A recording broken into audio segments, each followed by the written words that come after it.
life was created in its present form 7,000 years ago by a fantastical creature from outer space! Bunk!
Good morning, my beauties and bees. Hello out there, lovely people of YouTube. It is Saturday, not 9:37 a.m., and we are live from the Hive.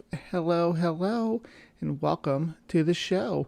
Looks like we got some wonderful people out there this morning, ready to get started and ready to have a fun time. We got it's like Sandy and Ring and Kyle. Oh goodness, a lot of familiar faces there. Bjorn, and look at the trees. Ryan. I always want to say Rion. I don't know why. Good to see everybody this morning. Captive Desk just rolling in. Hi. So it's been an interesting week. Tsunami, good morning. There are some points to celebrate, though, right? There are things that we should be rejoicing about. I know that the Dinosaur Adventureland YouTube channel is no more. The Kit Hovind official website or YouTube channel is no more.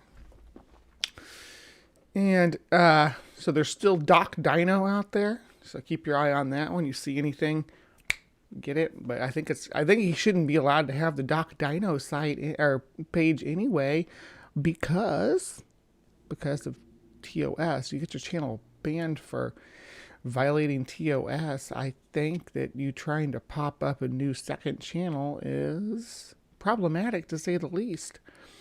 But yeah, went to Rumbler apparently. That's where all good creationists go to die, apparently.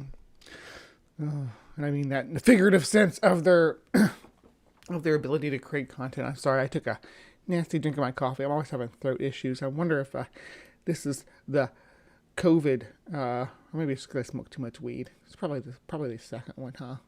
I'd say it's probably the second one. Anyway, good morning, everybody. That is a cause for celebration, but it's not a fight that everybody came away from unscathed. As a lot of you guys know, and some of you may not, I'm actually friends with Cindy Lincoln, Kent Hovind's ex-wife, the one that's in current litigation with him. There was some property she owned that was destroyed by Dinosaur Adventureland employees, by Kent Hovind's thugs, if you will. There was, she's got some legal stuff going on, so she has a fundraiser, and I meant to have it ready for you. Right now, it's not nearly, it's not really getting enough support, so I will see if I can't find that during our next break and post it in there. But yes, I meant to have that ready in at least in the video description below, but sorry about that. Yeah, they killed 2 of the channels. Sandy, that is absolutely right. And Genesis Baptist Church is another new channel. So you got Doc Dino and then Genesis Baptist Church. They're just it's like a hydra. They're just popping up all the different ways they can. That's the same kind of stuff that Pastor Greg Locke did, right? You know, having his channel taken down. He has church's channel separate, but they can do that. It's kind of a workaround, right? That's kind of a sneaky way to get it done. But Gurr had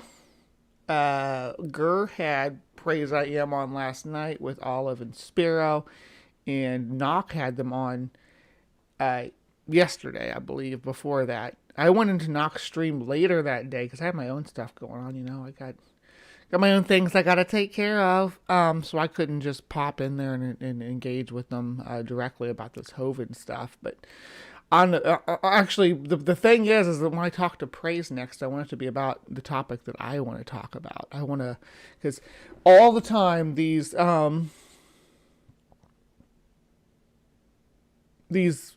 fundamentalist types are very anti-trans. You know, they to the point where a lot of them will refuse to call me by my name, or they'll misgender me purposely and intentionally. But Praise doesn't do that to me, right? Praise doesn't, but Praise does espouse like anti-gender affirming care and things like that, and anti-trans messages. And he supports Ken Hovind, who also has this anti-trans message.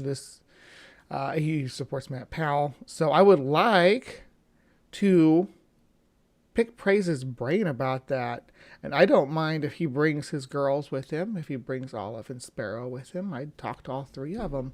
But I want to have that discussion. So I can talk Kent Hovind a little bit. I know quite a bit about it because, like I said, I'm friends with Cindy. I haven't known Mark, but for a couple of weeks, Mark Stoney, but we're getting on all right. We're becoming friends now and hanging out. I got a lot of, someone doesn't have to be an atheist to be my friend. That's the thing. I guess some people are like that. I'll be annoying to you about it. If you're a theist, I'll probably bug you because it is like something it's topics I like to engage about. It's what I like to talk about. It's what, so if we're going to be friends, yeah, let's do that. But I don't like these toxic folks that want to spread misinformation about who I am, and about what I'm presenting the world as to who I am. All that crap. So, yeah. Bring it on, praise. I made a video and you never responded saying hey. And it was involving with Kent Hovind too. And I know you watch Kent Hovind content and you keep your eye on that controversy, praise. So, yeah. Anyway, that's enough community crap for this morning. There'll be more, I'm sure, especially when I get down to CreationWatch today.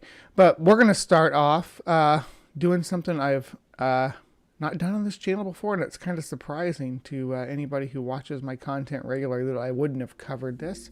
So I'm going to see you guys over in CryptoCorner. See you there.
Welcome to CryptoCorner. Good evening, and I'm glad you are all able to make it in safely tonight. This is going to be a inaugural show for a new adventure that we're going on. For those new to the channel, CryptoCorner, we like to take a skeptical view of some of the more out there claims in the YouTube sphere and beyond. We will venture into the depths of TikTok or even some of the woo forums, wherever these wild claims are being made. So thank you so much for joining in today. And this channel that I'm going to be talking about today, I'm not talking about the whole channel. We're just going to talk about one topic on the channel. One topic that kind of started it all for me when I decided that there's enough content to do a woo-bunking channel, or debunking channel, pre-bunking, because I'd love it if people were seeing my stuff, explaining the nonsense here before they actually see the nonsense, because it's actually able to inoculate against these things before they're presented than it is to try to pull someone back once they're already roped in. If you don't know from the thumbnail, there is a channel that's been around for almost 15 years now, called CREATIONIST. They do like the quintessential woo. They are much like the Gaia Network in that everything that they put out is absolutely nonsense. But I wanted to talk about this channel for just a bit, and then we're going to dive into some of their content. Okay, so if you're not familiar, where you go, there you are.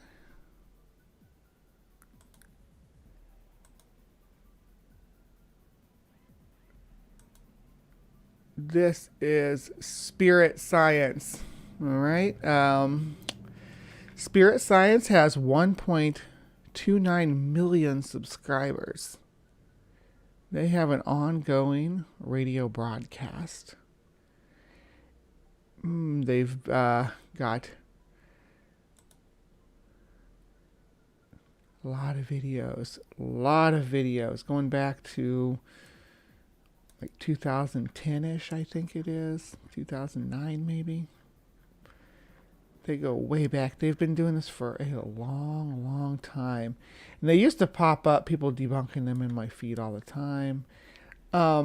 and when I was absorbing this type of content, right, I would get 11 years ago there, I would get notifications of people talking about it, like famous YouTubers talking about spirit science and watching their silly videos. But it's been a long time since I've seen anybody really doing that, and I've never got to do that. So I was hoping you guys wouldn't mind if I explored their crystal series with you today. I don't know if we're gonna get through the whole series. It's a 3-part series, but it's the videos are only about 10 minutes long each, so we can see how far we get. I did go out to Rational Wiki to get some information regarding some of the different topics, and look that I mean just to get an idea of the wild ideas that they're pushing. Let me go through this list real quick. Okay, they got topics on alchemy, aspartame, astrology, Baxter effect, chakras, channeling, chemtrails, crystals, conspiracy theories, DNA activation, Edgar Casey, energy, woo, evolution. They put woo right in the name there. That's funny. Extraterrestrials, fluoride, free energy, giants, GMOs, history, homeopathy, Hollow Earth, Jesus, Jews, Martians, Jews between Jesus and Martians, of course. Medicine, Occam's razor, palmistry, pineal glands, psychedelic drugs, Reiki, sacred geometry, the moon, Thoth, time travel, vibrations, and water. Yeah, just water. Just H2O. Just two hydrogen molecules and an oxygen. Yeah, there you go. Spirit quest. But yeah, that's so. And you can go out here and look. I like Rational Wiki. It's not really kept up as much as it should be, though. There's not like it's all. The information's all about 5 to 10 years outdated for the most part, and there's no like new people or anything mentioned. It's all people who were prominent in the early 2000s. There's no mention of anybody, any content creators, or well, I shouldn't say any of any of the major ones though. That you would expect to be on here. Anyway, and I'm talking on both sides, creationist and apologist, and the atheist and evolutionist. You thought you saw a putty tat? Yeah. All right. So who is ready to watch some crystals here? Hold on. Let me switch this out to the full screen. That'll look better, I think. Just a moment.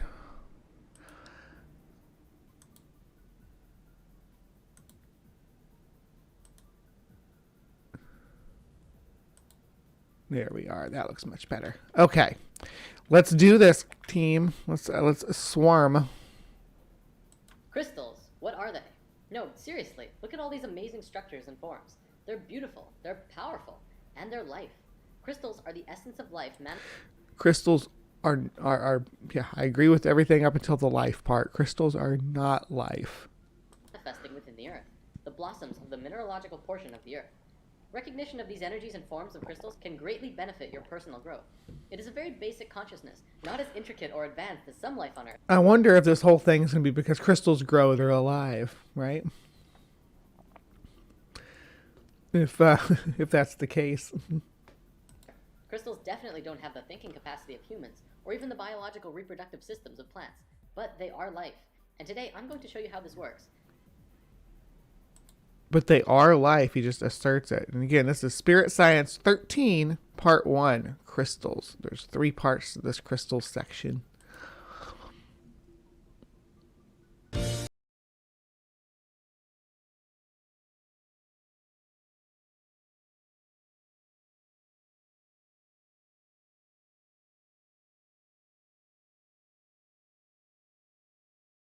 Oh, and for what it's worth, for all the crazy nonsense that they put out, I do like the art style over here. That's what kept me that's literally what keeps you going through these. What keeps, if you're like a skeptic, the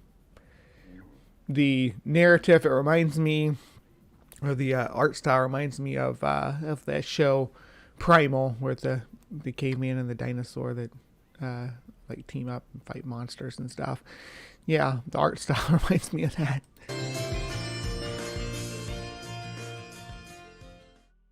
Crystals are defined as being a mineralogical body with a characteristic internal structure and enclosed by a symmetry of plane faces. They are, however, much more than that. We've discussed before that everything in the universe is a vibration, existing. So, before we move forward, we have to decide that if we agree that everything is a vibration. I think that an argument could be made that if light is a wave or a wavelength, then yeah, the way that we perceive the world around us would be through vibrations, because we see vibrations in the. If that's the claim that the light is, I don't know if that holds up, or if that could be said to be fact, because we got, photons are not a wave. Photons are photons.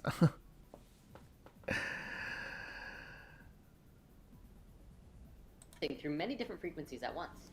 Our physical bodies are on this physical plane, but the sounds that we hear vibrate to a different frequency. But I think a claim is going to be made here about that, because crystals can vibrate to a frequency really good. They're really good at it. That's true. Absolutely. And like Tsunami is saying out there, they can be used in batteries. They can be used to help with electronic devices and sound devices and things like that.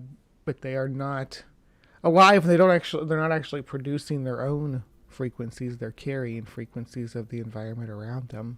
They're just really good at picking it up. As with smells and even thoughts, crystals also vibrate to many frequencies at once.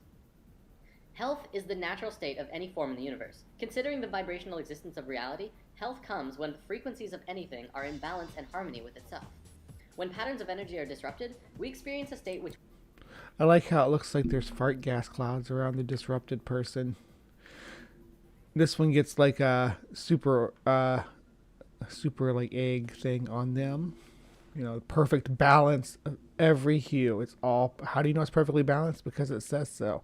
I'd expect perfectly balanced hues, if they're supposed to be a perceivable light, to be in like a rainbow order. That's how I would expect it to be balanced. I wouldn't expect to have yellow next to purple. That's not balanced to me. That's not balanced to my eyes. I know it's just a visual aid, but still. Flowing lines without distortion shows that the energy is balanced. Clear, vivid colors have positive energy. A range of rainbow colors reflect good health. God dang it. I was sure this was going to be something made by an American, and then nope. Not an American. Look how that colors. Then when you're gassy, when you're not flowing, then your muddy, dull colors reflect negative energy. And it looks like Starry Night by Vincent van Gogh. An abundance of blue and green suggest depleted energy. Bulges in patterns show energy distortion. Lack of solar colors, orange and yellow and red. Lack of solar colors is, yeah, okay. Which we know as disease, which is a body that's not at ease. The resistant, discordant energy patterning is responsible for every negative symptom we experience, everything from headache to cancer. Crystals and gemstones have a vibration that is free of resistant patterns. They are among some of the structures in the physical dimension which have the most balanced, cohesive, strong, and intentional frequencies. Their unchanging physical structure is a reflection of their innate energetic pattern of balance and strength, which are incorruptible. In the physical world, you pick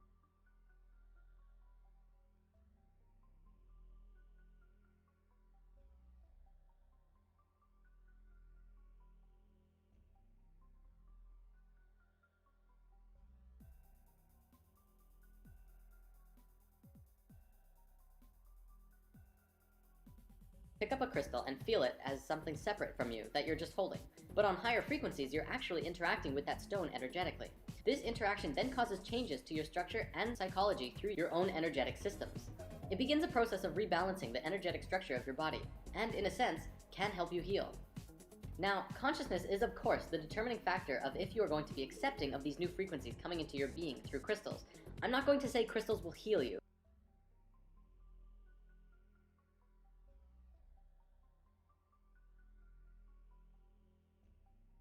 Yeah. Sorry, I had a coughing fit and had to mute myself.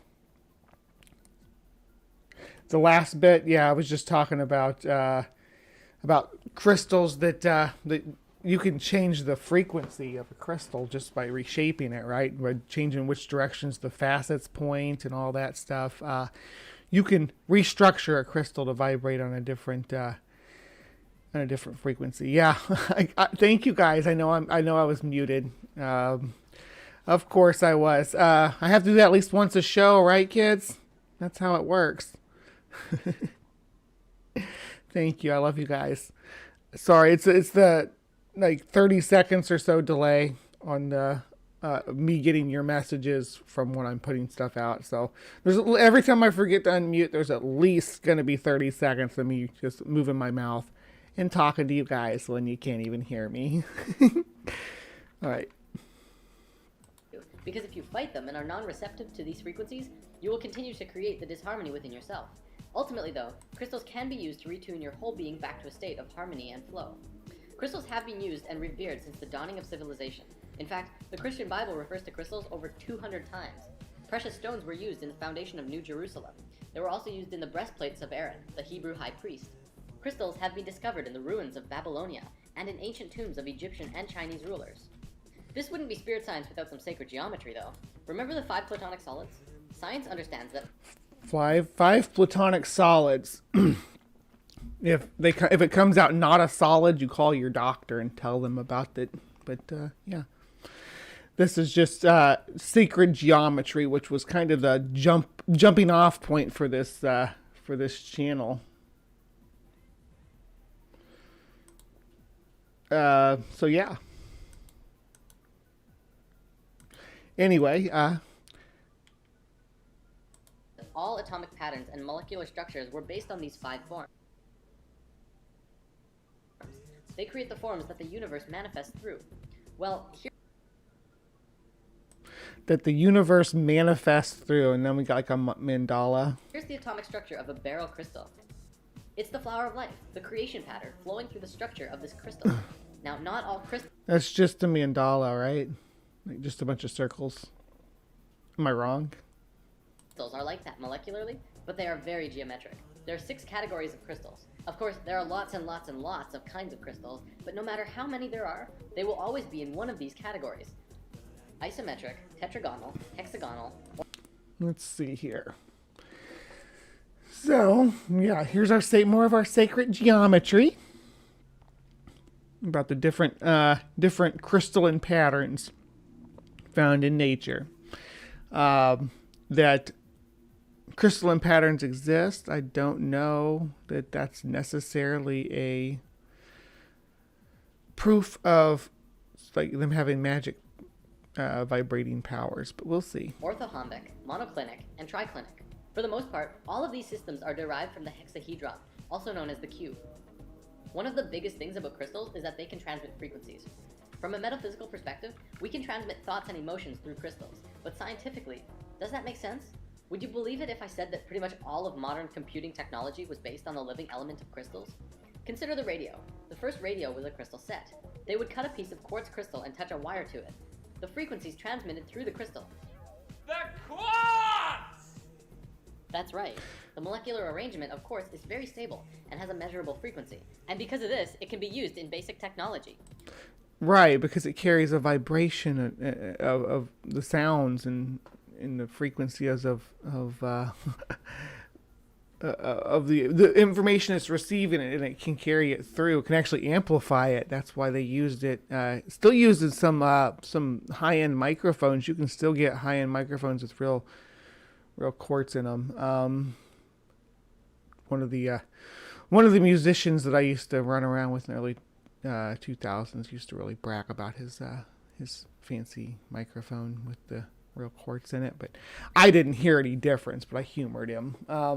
But yeah, it was a nice microphone though. It had all like the controls on the... Anyway, I'm getting off on a tangent there. Nobel Prize winner Marcel Vogel discovered that crystals can be reprogrammed as silicon chips in a computer, and can also be programmed with the energy of consciousness. He discovered that when a person uses a computer, thoughts are transmitted into the computer by pressing on a keyboard. Thoughts are... I just gotta hear that again. Where are we at? 416. So let's go back. Can also be programmed with the energy of consciousness. He discovered that when a person uses a computer, thoughts are transmitted into the computer by pressing on a keyboard.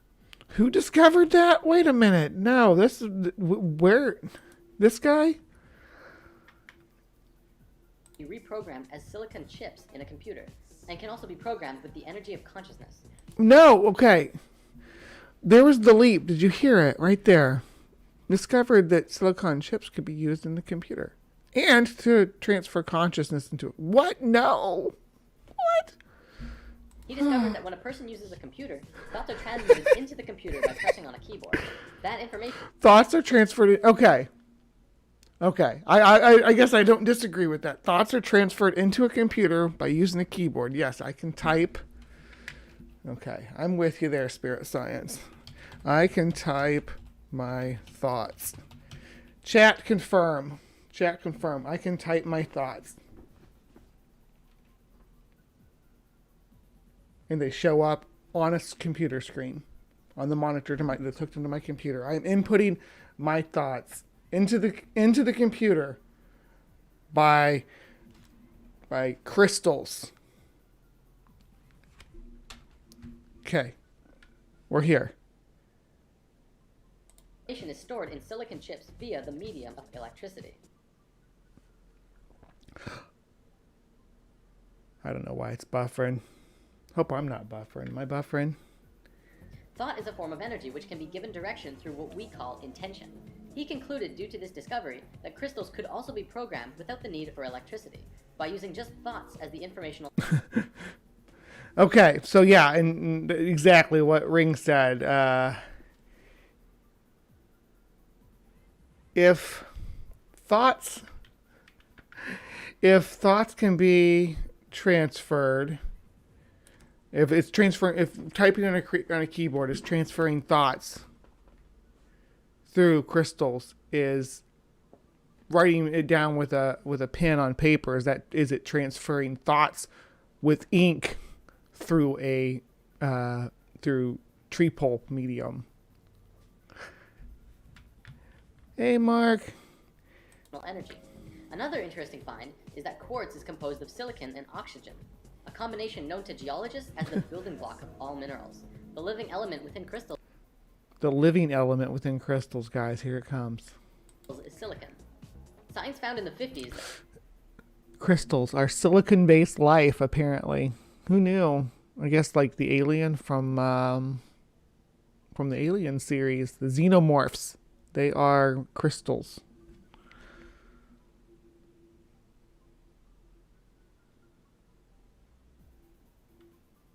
That silicon shows the same principles of life as carbon. Exactly 1 octave down on the periodic table from carbon is silicon. 1 octave down on the periodic table is silicon from carbon. Yeah. That's the argument that when you hear like I like speculative evolution, where people talk about how life could have evolved on different planets and what elements that could be used and what that would have meant for their development. I enjoy that. So and they use this formula that because silicon is 14 and carbon is 6, then silicon should be a viable replacement for the cornerstone of living organisms. But so far that hasn't panned out anywhere, right? It's not... Yeah, quartz is not in any way the building block of minerals. That's bullcrap. Yeah. Sponges deep in the ocean made from 100% silicon were also discovered, which shows that silicon life doesn't just work in theory, but they actually exist right here on this planet. That's the same as us incorporating like iron into our body, because you eat a bowl of Cheerios and it has iron in it. And we did it in school. You can take Cheerios and put them on a paper plate and you gotta have a decent magnet, but you can actually pull the iron out of the Cheerios and have a little pile of iron on your paper plate at the end of it with the magnet. It's pretty interesting. But yeah, there's organisms that use silicon in their biology. We use it in ours too. There's parts of our body that incorporate this as well. We use other minerals much more. I think most terrestrial life does. This kind of structure is more basal. But get this, the Earth's crust itself is made out of silicon. It's 25% silicon, but silicon bonds with just about everything. I'm doubting that, but I will leave that to Brian Stevens out there to debunk. I trust Brian when it comes to this stuff. So the Earth's crust is actually that doesn't surprise me though, because like sand is silicon, right? Beaches, there is silicon in a lot of the crustal rocks and stuff. I get that, and the crustal minerals contain silicon. Roughly 80% silicon compound. We're literally floating out in the middle of space on a giant crystal ball. The term Mother Earth never had so much meaning as now, as we learn. How does that even tie into Mother Earth? Because, well, he's going to say here, but I don't know. Crystal balls a bit. That's a bit of a stretch. That the entire planet itself is a conscious, living being. She's aware of you and everything going on. That's silicon dioxide, so that's silicon that takes the... It's been so long since I didn't have had chemistry since... Oof. So silicon dioxide, help me porpoise, it's removing the oxygen molecule from the compound, right? Just leaving the silicon.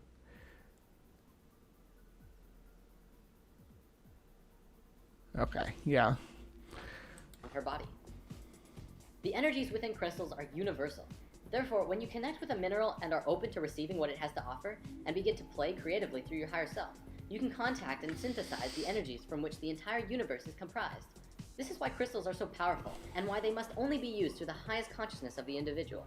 Right intention during the use of crystals further serves to connect your personal energy with that of the crystal kingdom, helping you get to a place of love, of light, and the good of all. Although each... What about the kingdom of the crystal skulls, though? Huh? What about that? Did you ever think about that? No? Probably. Well, actually, he probably has a video on crystal skulls at this point. I would not be surprised. But I don't know. There's this idea that you have to accept with spirit science, right? For the first thing you have to accept when you're watching this, before you can even jump into the game, right, is that he's going to present that there is an unmeasured frequency or wavelength or something of energy that cannot be detected through our scientific means, but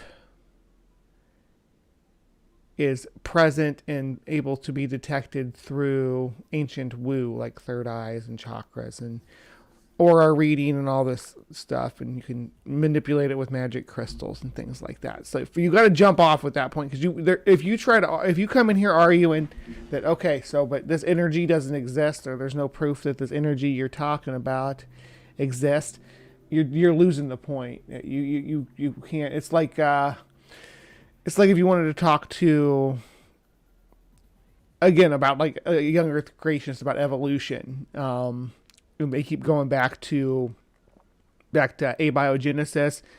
With spirit science, you can't take it back to the origins of this energy. So you gotta accept that that's the basis of everything, that's at the base, and all this is built on the notion that that is true and factual. Each and every one of us has an infinite power of the universe within the self. We as humans always like having that support from something external from us. Every crystal form has its own individual energy and its own personality. Each can be used in unique ways to assist one in understanding the nature of existence, or moving forward on our own life path. And that is true about the crystals. Like I was saying, every crystal, well, I shouldn't say that. That's overselling it, because you can shape two crystals the same and they will vibrate at the same frequencies and stuff. But yeah, in general, natural crystals are all going to have their own unique frequencies and stuff, depending on their growth and their composition and all that good stuff. Destiny, as we're consciously experiencing it. I feel that right now, as people are waking up, we're becoming more and more aware of our ancient knowledge and wisdom. Part of that information that is returning to us is the nature of crystals. I see crystals as being... People are waking up, and you got to remember these videos came out like right on the right before the 2012 stuff. This is before their 2012 prediction videos, which they do have. They did go down that route. So very monumental in the evolution of humankind. They could... And you could see the Mayan calendar there in the background, right? When he was talking a second ago. Mm-hmm. Provide a lot of love, light, and insight for many who are struggling with their own inner demons in this coming time. Things are getting more and more intense, but it's also providing people with the opportunities that they need to raise their own vibrations and frequencies to a level of light and happiness. Healing has to come from within. I'm not going to say that if you just get crystals, you'll be happier or smarter or heal better. However, think of it like being with a close friend who really cares about you. They will provide their... No friends? Try rocks! ...energy and attention to you to help you find yourself in this time of need. Crystals are like that. They will give you support if you allow them to, and open up your heart to the frequencies that they are emitting. I don't need friends. I have my rocks. They vibrate on my frequency, so y'all can just... So where can you get crystals? Well, there are several options. The easiest is probably just to find a local metaphysical store. There are usually at least one or two, if not more, metaphysical shops in every city. You can find tons of pocket stones, usually ranging from 50 cents to $2 or $3. Of course, the bigger and bigger crystals you get, the more expensive they become. If you're hunting for bigger gems to purify the frequencies in your house, it's always fun, and cheaper, to go gem mining. Some gem mines actually allow you to go in with it. So, gem mining is fun. Sure. I live in the Mississippi Valley, so we have tumbled geodes all up and down the bluffs here on either side of the river. So you can go get everybody and their grandma has a massive geode garden with all kinds of beautiful geodes sparkling in the sun. It's a very common thing here. So you can do that. You can go pretty much to the base of any cliff or bluff and along the Mississippi, or out down. You can go down to the Ozarks, and it's even more prevalent. And any crack open any round rock you find, and it's almost certainly a geode. That's that's something you can do, and it's something I do approve of. So long as you're not being destructive while you're out there. But just remember that no matter how many geodes you find, how big your rock garden gets, geodes are not a good supplement for actual human interaction. You need to have people in your life too, at least to some extent. Yes, Sandy, you too. Pickaxe and mine your own crystals, and other have sand and water mining as well. This is a really fun experience, and I highly recommend it for anyone who's exploring crystals. Also, I feel it's important to note that if you have crystals and you want to learn what they are, simply do a Google search for crystal properties. There are tons of sites on the web. Where are we at? Handmade jewels by Robin with meaning and spirit. So we just trust Robin that she knows that rock lore for amethyst. Crushed amethyst was used by the ancient... Well, I guess if she's talking about historicity of it, but to ward off intoxication. The word amethyst comes from the Greek word amethystis, meaning not drunken or intoxicated. The Greek legend of how amethyst got its purple color. So this is just talking about folklore, though. I thought you were going to say that she's claiming that it has magic properties. But she's just talking about... Unless you're saying that because the Greek mythology around... Because the way this appeared in Greek mythology with Dionysus and Artemis... these Greek gods. I mean, are you assuming that the Greek gods are real too? Is that the claim? Yeah. But I mean, it's just folklore, like folk medicine, that, hey, you can put amethyst in your drink to keep somebody from poisoning you and things like that. It's just silly, debunked, early, it's almost like early, early attempts at like pharmacology, right? So I mean, I can't shame them for having this lore. There's still some pharmacology that hangs around in folk medicine and stuff that some of them actually work and some of them don't. So, gotta investigate them on a case by case. I don't think that there's any crystals that are gonna help avoid intoxication, though. I just don't think that exists in nature.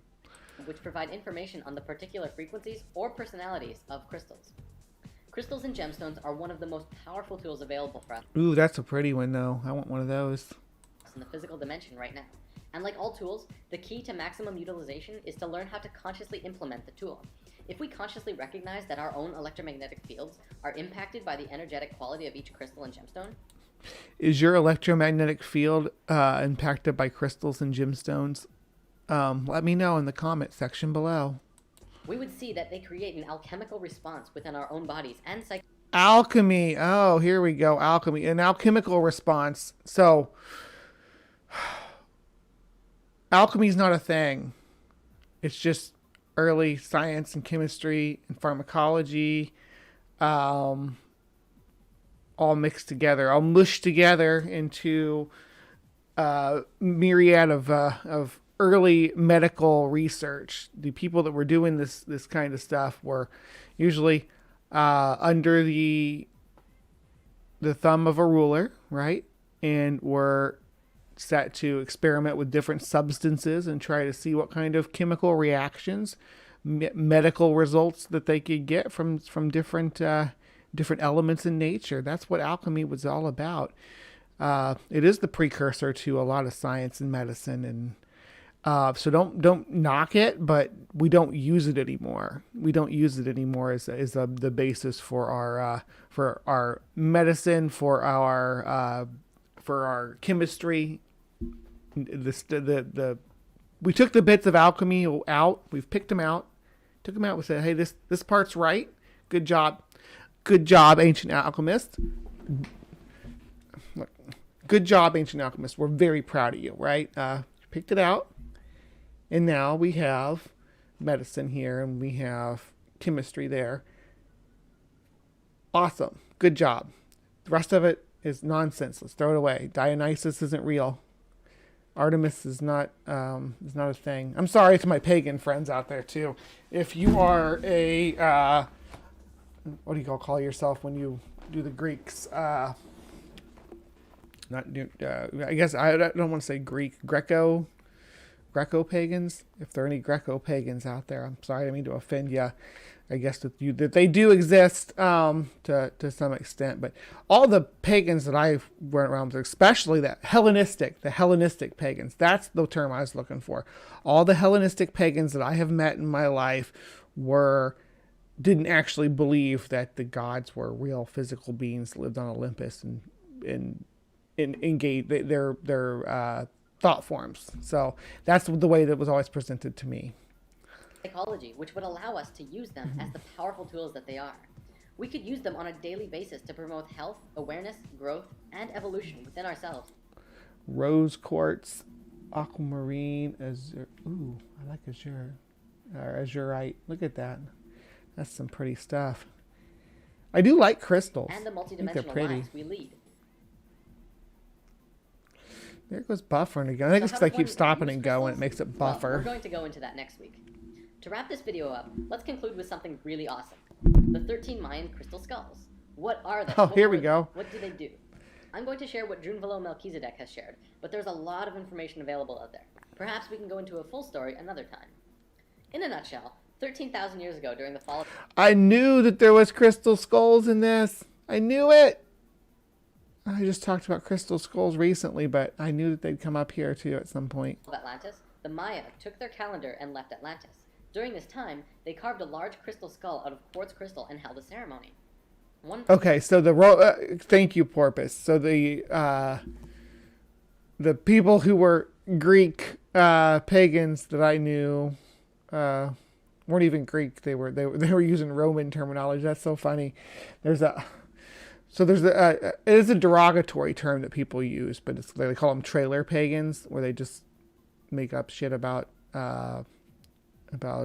religion and call themselves witches or pagans, and just grab bag whatever they want, the culture.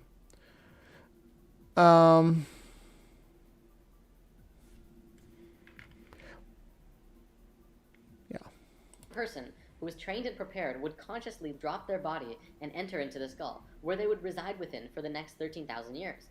Then, every 1,000 years, another ceremony like this would take place. The ceremony involved a being who had an understanding of everything humankind knew at that point, and then entering into the crystal and saving these memories within the skull. Kind of like the Mayans would hit file and save as every 1,000 years to preserve what they knew. What? File and... Oh. So, you put your memories into a crystal skull is the claim. I don't think there's... we went over the crystal skulls in depth, and we went over their history and where they came from and what they are and what they mean and all that good stuff a few videos ago. They are not ancient in any way. They are not Mayan. Most of the ones we have today were machined in the 20th century. Supposedly this year in 2012, they will hold a final ceremony with all of the crystal skulls coming together to reveal all of this ancient knowledge to the world and allowing it to enter our consciousness once more. In 2012, guys, just in this coming year. Oh wait, that's 11 years ago. All right, there's that. So that was their part one on the crystals. I don't know if you guys found it compelling or not. I did not.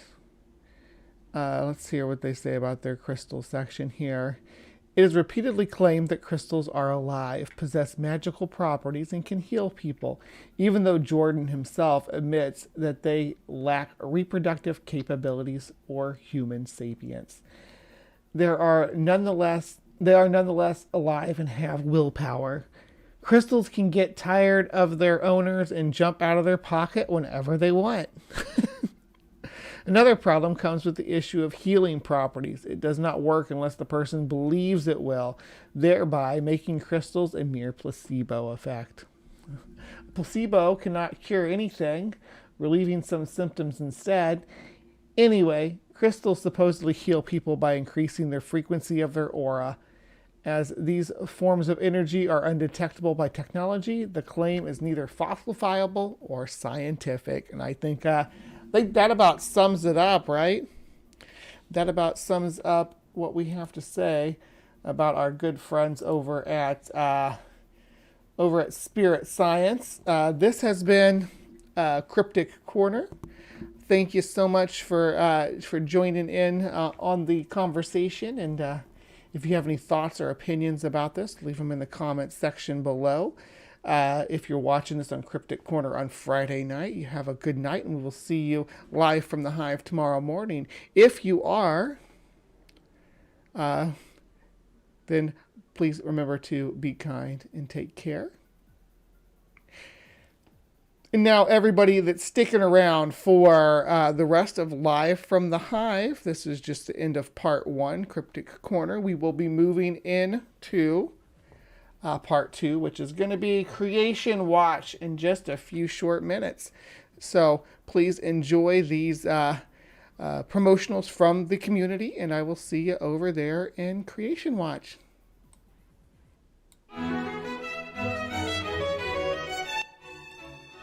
Hello and welcome. Godless Granny is about a lot of things. I talk about any issue that affects me or on which I have strong opinions. Most frequently, that's religious issues, women's issues, transgender issues, and political issues. I believe in social justice and equality for all. I feel that everyone has a right to believe what they want, But that right doesn't absolve you of criticism of your beliefs. Thus, I criticize both outlying religious ideas and mainstream ideology. I welcome theists to discuss or debate their issues with me live on stream. Contact me on Twitter if you'd like to do that. I was a Christian for 42 years. In my last decade as a believer, I became increasingly liberal, seeing that as being more consistent with biblical ideas. But eventually, the cognitive dissonance between liberal thought and certain parts of the Bible brought me to evolve my theology. I still hung on to the inerrancy of the Bible and continued to look for ways to interpret the Bible to fit reality. But when it was proven to me that the biblical flood did not happen, thank you, Aaron Ra, Vice Rhino, and Pelagia, there was no longer anywhere to go. I had to let go of inerrancy. But without the Bible, my faith had no foundation, and then I left the faith. I have since met people of faith who reject inerrancy. I find this a more honest faith, but I also find it a purely human construct. Why believe in a God if you have to make up the God and what the God is all about? I now criticize the very religious beliefs that I held for decades, as I now realize that they not only do not originate from a God that loves me, but that they were dangerous in that they limited me. They limited me as a person by discouraging thought and learning. It restricted my relationships and my ability to develop myself as a person. I hope to do several things here. I hope to reach others of my generation, as we are the primary people that are still holding on to this outdated ideology. Second, I hope to reach the younger generation, imploring them not to follow in my footsteps. And third, I hope to show how the younger generation who has already left the faith can reach their parents. What arguments did I find convincing that will likely convince their parents? So come on in, let's have a chat.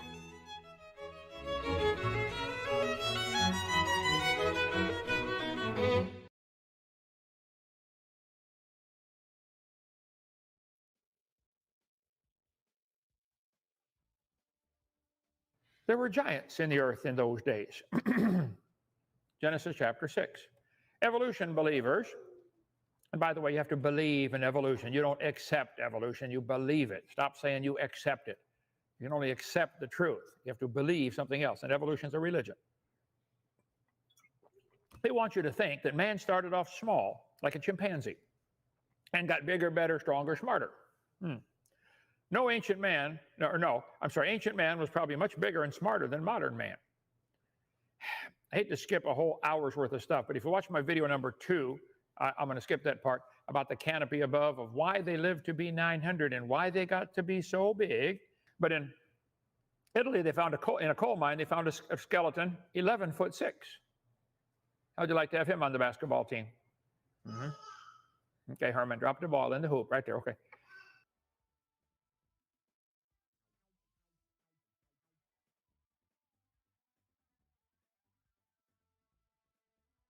A skeleton 9'8" was found in Brewersville, Indiana. Now, here's what the atheists do, and they're going to do that on my channel, I'm sure, tonight, okay? They're going to try to discredit each and every one of these giant finds. And some have been hoaxes. There have been hoaxes and frauds, no question. Your whole religion of evolution is a hoax and a fraud, the whole thing. But we all came from a rock 4.6 billion years ago. That whole thing's a fraud. But it's true, there have been a few frauds, but there's been a lot of research done on giants. You guys don't want to believe that because it goes against your religion. You want people to believe, oh, you started like a chimpanzee and we're getting bigger, better, stronger, smarter. When the truth is the opposite. There were giants in the earth in those days, like the Bible says.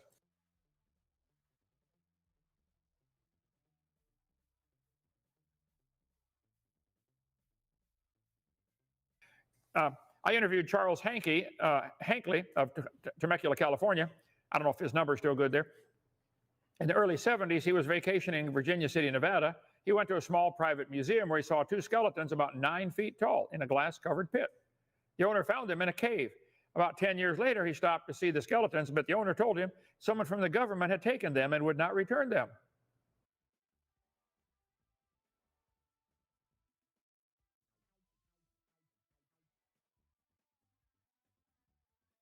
Buried beneath heavy layers of shell some 30 miles below the city, I'm almost certain it's Shreveport, Mr. Clay found unmistakable evidence of a prehistoric race.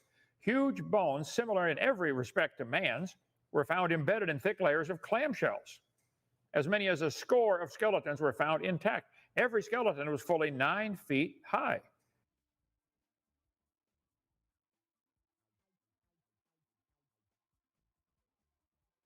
A skeleton 10 feet tall found in Humboldt Lake, Nevada.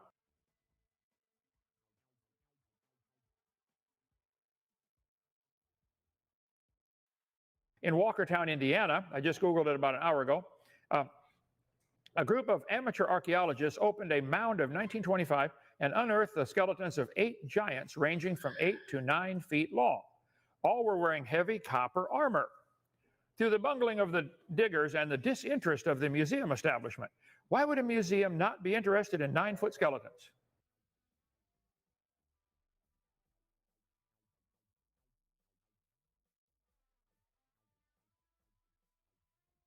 In 1616, Dutch explorers Jacob Lemire and William Stoughton described stumbling upon a pair of skeletons more than 9 feet tall. Patagonia means big feet.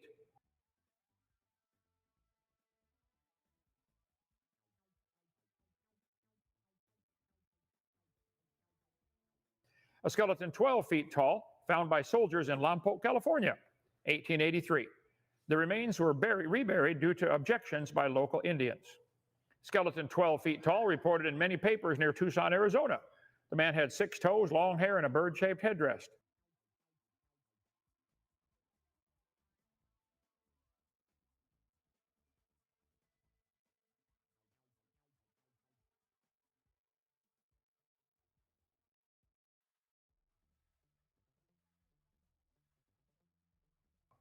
Two other, male and female, 9'4" and 8 foot. Others were 10 feet tall. Ohio giants from Scientific American. Now see, this is 1880, when Scientific American would go ahead and publish the truth about things they actually found. Now they hide anything that goes against the evolution religion. I bet you won't find any articles against Mormonism in the Mormon magazine.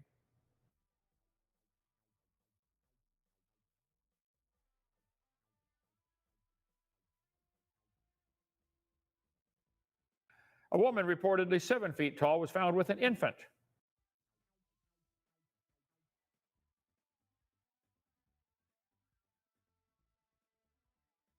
Smithsonian has lots of information hidden in their basement about this. Lovelock Cave, Nevada, in Winnemucca, Nevada. Let's see, they found all kinds of giant stuff. There's a normal human thumb bone. There it is next to a giant human thumb bone.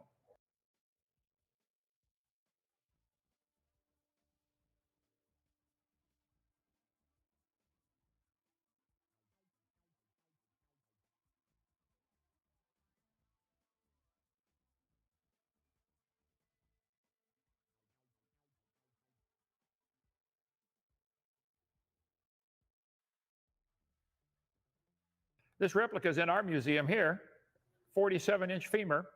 Joe Taylor made a casting. The guy had to be 16 feet tall.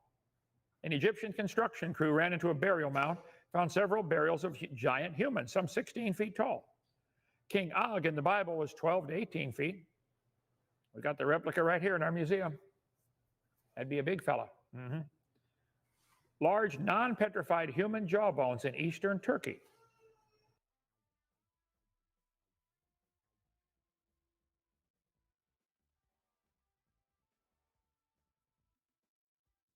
New York Giants, not the baseball team. In 1871, archaeological dig at Native American burial ground unearthed 200 giant skeletons, some measuring up to 9 feet tall. It was also estimated that the remains could have been up to 9,000 years old. I can fix that by 4,600, okay, when the flood came. At the time of the discovery, the remains were widely reported in the media, but today the remains have disappeared. Strange.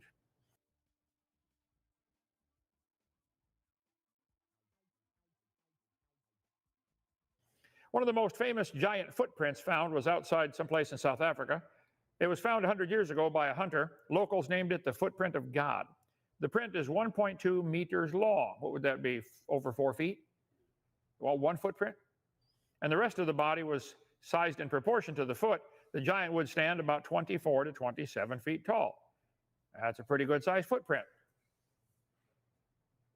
1912, a 4-foot long print was unearthed in South Africa that was dated over 200 million years old. You guys knock it off, okay? Whatever humanoid made the print would have had been about 27 feet tall.